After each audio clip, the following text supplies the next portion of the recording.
Thank you so much for joining us here again on XY Spark. This is your boy Rolando.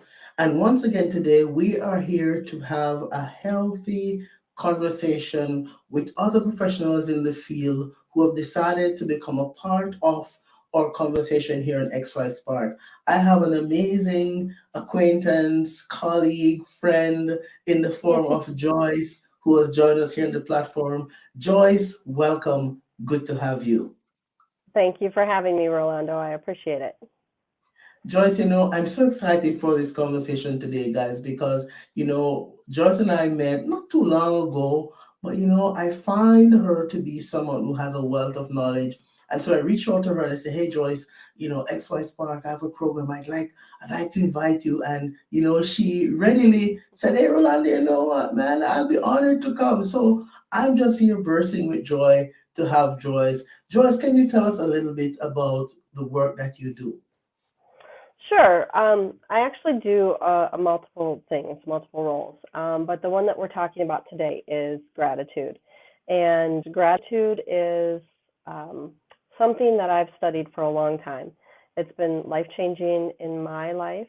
Um, I used to be quite a negative person, very, very negative. I grew up around a lot of negative people, always focused on what went wrong versus what went right. And the positive people in my life still looked for the negative, and then they did it under the smoke screen of, if we find the negative, then we know what to fix. Um, I think they thought they were modeling the Stoics, but not quite. It was not quite that type of thing. But if you ever hear the Stoics talk about preparation, it sounded like they were trying to achieve that, but they really weren't doing it very well. So I was in the middle of my first marriage and it was going very poorly. And I partnered with a friend of mine she was also having some trials and tribulations. And we decided we wanted to change our mindset.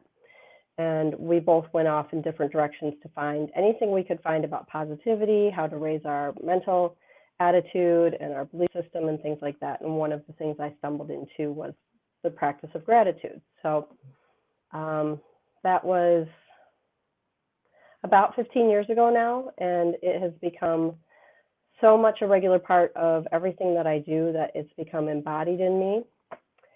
And before the pandemic, I was teaching yoga, and some of the things that I did was workshops where we would do meditation and movement and journaling, and we'd go through some of the science-backed practices of gratitude because there are a lot of studies. We don't hear people talk about that very often, but there is a lot of science to back up the power of gratitude and how it rewires the brain. And they've done studies to see how it changes the chemistry in the body. And it's a really, really powerful tool. But the documentation and the write-ups about the science is very academic and very dry. And I enjoy reading things like that, and it's really too dry for me. So I took that work and turned it into a workshop. And then when the pandemic came and locked us down, I turned it into an online program. So um, now I talk about it in a different way. I present it to people in a way that they can do a self-study and get deeper into some of the practices. Wow, wow, that's great, Joyce. Gratitude, over the past 2 years, the past 2.5 years, it's sort of challenging for people to really Yeah, practice gratitude. So, yeah. how have you been able to get people to turn back to the value of gratitude amidst all this chaos that we've been experiencing? Well, fortunately, I'm not alone in the endeavor. You have people like the creators of the five minute journal. They start their journal with gratitude. Ryan Holiday has a daily Stoic journal. He's got gratitude in there. There's a lot of people these days talking about gratitude. You and I met on Clubhouse. There's a number of different rooms on Clubhouse that talk about gratitude. So there's a lot of people actively cultivating gratitude. And I try to get into as many of those rooms. I try to get involved with as many of those people so that I can help them see that it goes beyond just doing the little gratitude journal, which is a wonderful tool. It's a wonderful way to start. If you're looking for a quick hit of gratitude, sitting down and writing a few things that you're grateful for is a wonderful way to do it. But then there are also deeper practices if you're starting to feel like that doesn't work for you, or um, not everybody likes to sit down and write.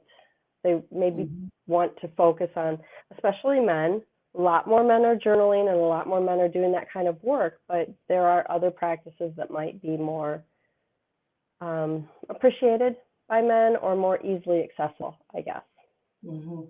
Now, in your work, Joyce, as we're talking about the practice of gratitude and healthy masculinity, and one of the things that we talk about a lot here in XY Spark is healthy masculinity.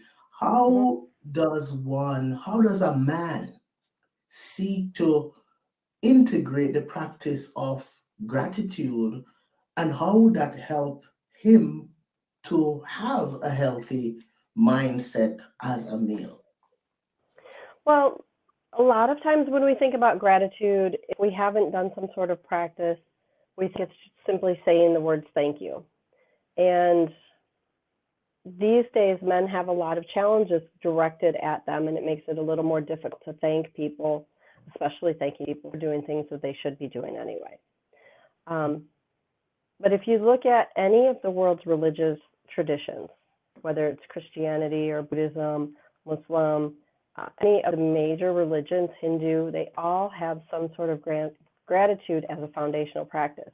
So if it's a religious man, he could look to a spiritual text and find gratitude in there, especially if he knows what he's looking for, because it's not like it says be thankful. Well, sometimes it says be thankful, but other ways that he could practice healthy masculinity using the practice of gratitude is whenever he's starting to feel a little frustrated, a little angry, focusing on what am I learning in this situation.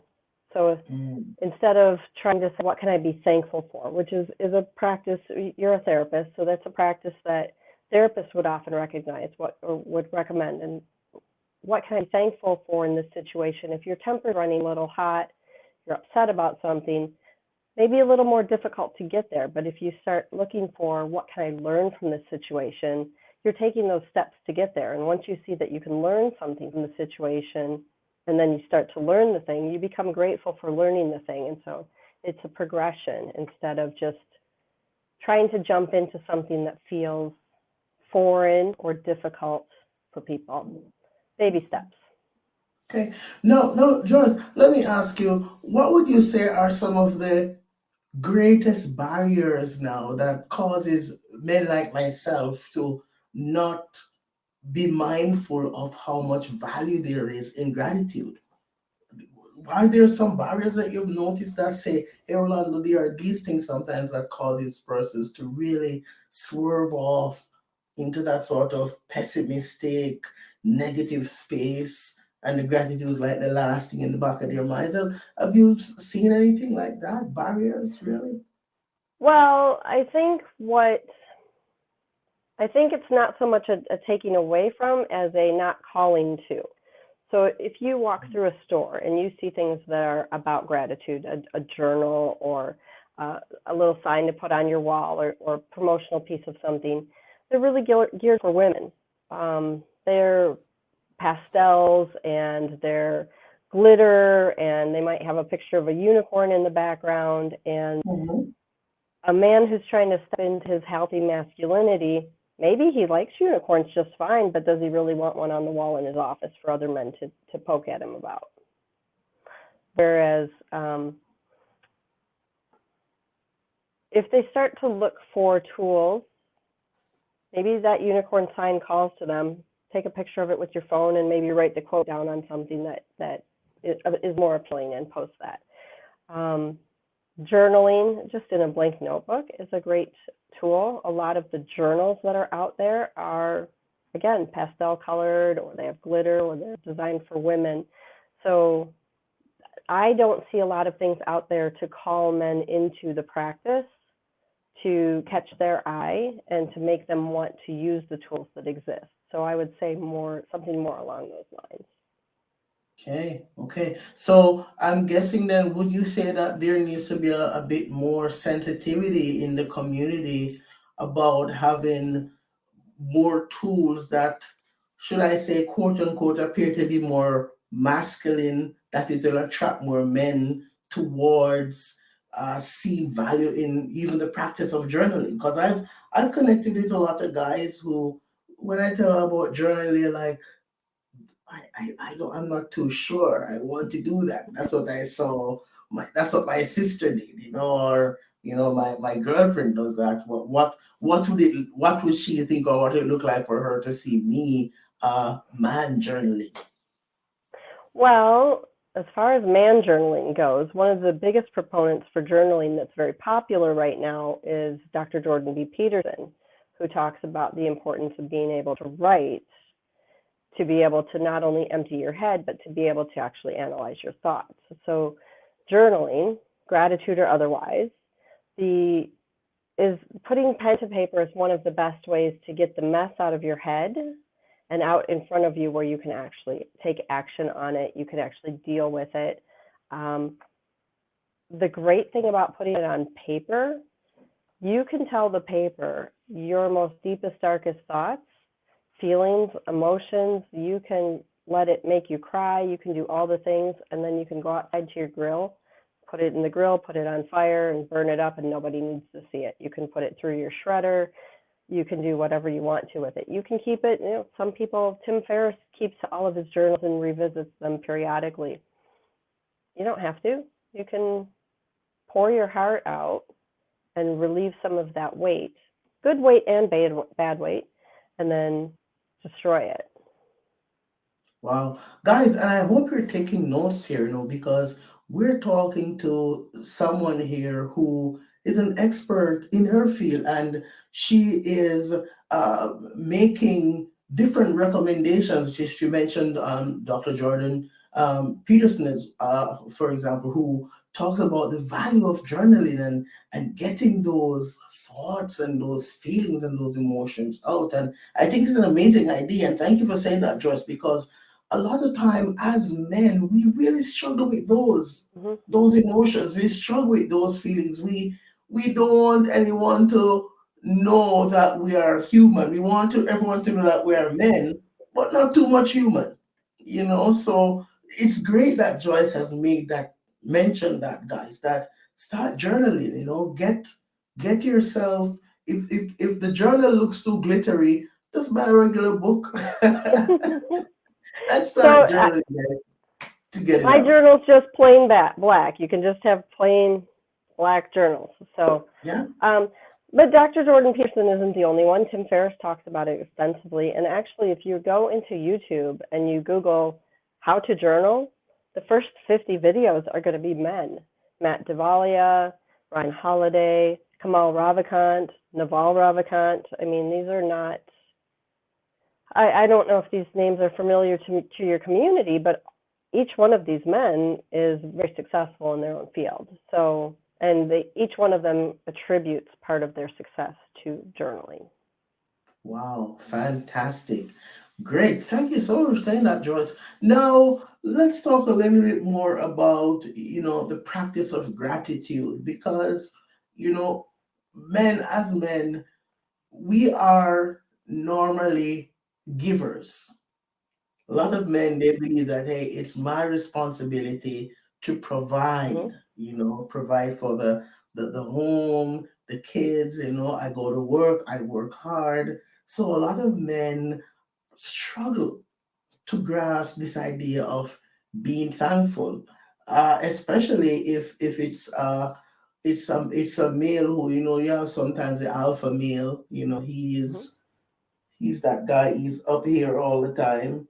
So he sort of feels like, hey, I'm entitled. So why should I say thanks? Or why should I be doing this? Or why should I be doing that? So, and you mentioned just simple things like, hey, saying thank you and being, appreciative of those small things. So, how do we help some guys who may feel like, hey, why should I be saying thanks when I deserve it? Well, if again, to go back to very successful men, I love name dropping on shows like this because then people go and check out their videos and they learn other things. But if you follow somebody like a Grant Cardone or Tony Robbins, they are grateful for their wives and for their wives supporting them. And Sean Whalen is another one that is very popular lately. And you find that successful men thank their wives for taking care of the things they don't want to take care of around the home. They thank their wives for being receptive to their outbursts, or people that are alpha, male or female, tend to be a little more volatile, which means that the partners have to deal with when they're running 3,000 miles an hour and the wife steps in the way and interrupts and wants to talk about Easter dinner, and he doesn't care about Easter dinner. Thank you for taking care of that for me so I don't have to worry about it. I don't care if you're serving ham or steak or whatever tradition you have. Thank you for not making me worry about it. Just go and do it. Thank you for allowing me to provide this beautiful home for you. Because we don't think of it that way, but in order for someone to provide things, someone else has to receive them. And while I recognize that some partners are greedy and selfish and just feel like take, they are also receiving. So if you're with a woman who's just take, maybe she's not the right woman. You want to be with a woman who's appreciative of the fact that you're going to work. And even if she goes to work as well, there's a lot of very successful power couples. And then they're grateful that they have the means to outsource so that they can hire nannies or cooks or personal trainers or housekeepers or things like that. So there's a way to find ways to be grateful. Even if someone is being petty and malicious and mean, thank you for showing me who you really are. Wow. Wow. That's pretty intense there, Joyce, what you just said, because when someone's back is against the wall, that's probably the last thing they want to be saying to somebody. They want to retaliate, but that's an important point. Thus, thank you for showing me this side of you that I would never knew existed. That's gratitude. That's being grateful. Now, Joyce, what you mentioned earlier about how gratitude impacts the mind, and can you tell us a little bit more about that, because we may have a male who's listening now and he's thinking, my mind is just in this place where I'm really, how does gratitude help him to heal his mind to get to the next level? Well, to use the example that I just had, and you mentioned somebody's back is up against the wall, someone else is being nasty or mean or malicious, and you just pause for a moment and you take a breath, and that long inhale and a long exhale, and that gets into toning your vagus nerve, and that allows you to pause for a minute, and then you think about, this person is kind of crazy and they do this all the time. And you could either get mad about them being crazy and doing that all the time, or you can genuinely become aware that they're crazy and make a choice. Thank you for showing me who you are. And when you do that, you start to recognize, you activate the reticular activating system, and you start to recognize those behaviors and those cross boundaries, and you start to see when you've allowed other people to treat you like that. Maybe it's only that one person, but you can vouch for this better than I can. It's not usually one person that you allow to cross your boundaries. It's usually a pattern that you have with other people. And so when you take that pause and you tone the vagus nerve and you start to think about, thank you for showing me who you are, you start to create new neurons firing in the brain. You start to create more positive associations. And the more of those that you do, there's a thing called mirroring. The neurons will mirror each other. It's called Hebb's law. They start to fire and wire together. And so if you're with a bunch of people that are always negative, it's really hard to go to the positive. It's a lot of work. So once you start to recognize these patterns and you start to create these positive associations, you automatically break the negative associations. So the more you do it without even thinking about it. And then the more people around you will either start to do it or they'll start to show you who they are. Wow, Did I that's answer your powerful, question? That, yeah, that's powerful, Joyce. Thank you. Because as you were saying that, years ago I was reading a book written by John Maxwell. You know, Mhm. I'm forgetting the name of the book, but he alluded to Dr. David McKellen from Harvard, who did a research. Mhm. And what Dr. David McKellen said, he said that 95% of the people that you hang out with the most, rather, they influence 95% of your failure or success in life. Yep. Yep. And as we talk about that, as you gave the example, that's a thought that comes back to mind, what Dr. McCullen said, because it's so true that it's like the more you surround yourself with those influences, and the more effort you make to shift, it will either go one way or the other, depending on how aware and Mhm. invested you are to make this change. So that's definitely a powerful place for us to reflect if we're going to practice healthy masculinity and maintain good grounding and balance. So Right. so thank you for that, Joyce. Well, if you look at some inner city, we talked about Jamaica last time we spoke. You and I spoke personally. When Mm-hmm. you start to make those changes, when you start to make positive changes in your life, whether you're starting to be more successful making more money, or you're starting to study and your friends didn't study, if you're trying to get away from certain behaviors, quit drinking, and everybody else wants to get completely lit on a Friday night, there's the crabs in the bucket syndrome. They try to pull you down because they don't like it when you start to get away. But if they pay attention, they'll start to mirror you too. And if you stay with those people and you stay strong, you can influence them positively. It's very, very difficult. You're already working really hard on yourself and changing your own patterns. I don't personally recommend it. You're more educated in that, and maybe you would recommend it. Um, but it is an actual mirroring that happens in the brain. It's called Hebb's law. If anybody wants to look it up, and there's a saying: the the neurons that fire together wire together. I think that's the way Dr. Joe Dispenza says it. He's got a lot of great information about mirror neurons. He talks about gratitude as well. Um, and then Andrew Huberman has recently been doing some science about it too. So if people wanted some Mhm. resources. Yeah. So, guys, this is not just uh, theory; it's also practical. And if we develop that mindset, that's where the conversation is drifting. If you develop that mindset where you start setting goals for yourself, you start being more aware and being more proactive in changing the approach towards things. When you feel like, hey, it's up against you, it changes the shape, it Mm-hmm. changes the brain, the neurons get excited, you start seeing the world through a new lens, and positive things starts happening in your life. And that is just the beginning of entering into the process of gratitude.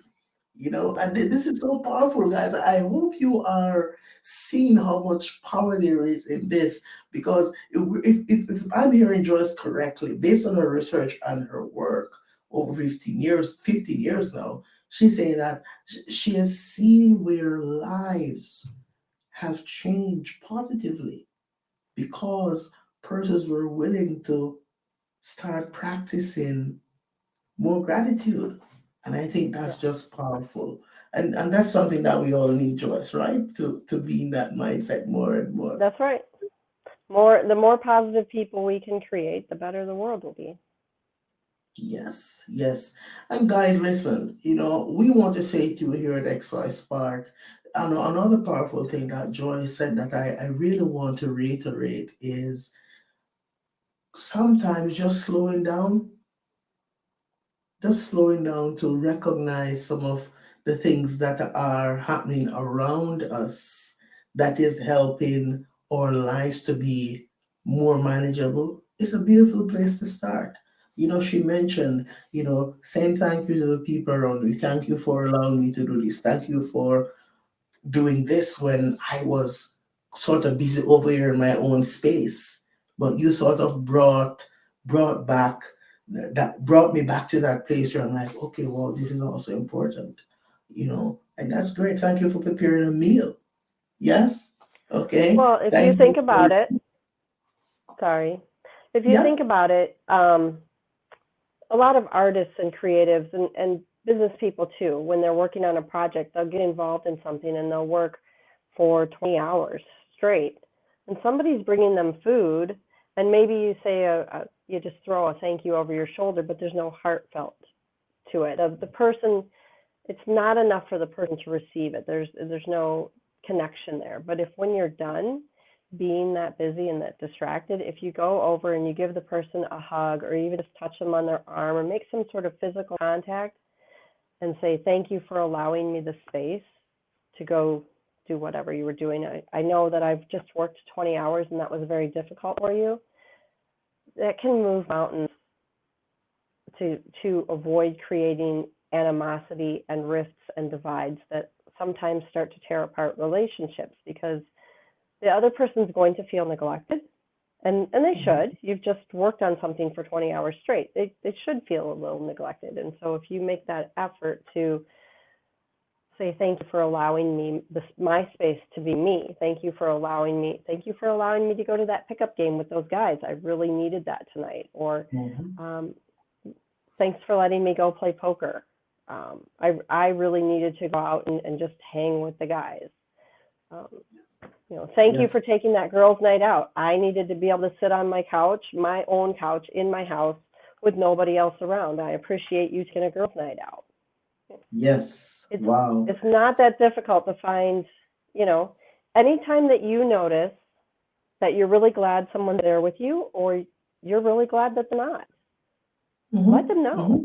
And you could Yes. find the words so that it doesn't make it seem like I'm glad you went away. You could make it sound like, you know, Like, it's about every, time you got out of here. Not that everybody needs to time. recharge. Everybody needs to recharge in their own way, and um, guys have a hard time saying I need to be alone for some of my recharge time, and Mhm. they tend to just go in their man cave, close the door, and kind of like power down. But if you start to think about how that powering down impacts not just the other people in your life, but your relationships. Because if you're coming home and continually powering down, where are you giving charge to everybody else? But if you come out and you say, if you learn to say things like, I need an hour between when I get home from work and when we have dinner as a family before you let the kids climb on me, I need that break.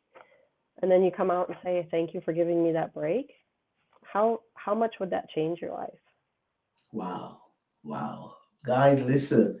I want to tell you, I could keep Joyce here all day. But you know what, XY Spark? We also want to practice gratitude by saying thank you, Joyce, for being here with us today. We really, really enjoyed. Did you guys enjoy this conversation? If you did, please like, share, comment. Put a comment in the box if you'd like Joyce to come back again. I'm putting her on the spot now. Just say, hey, Rolando, bring her back.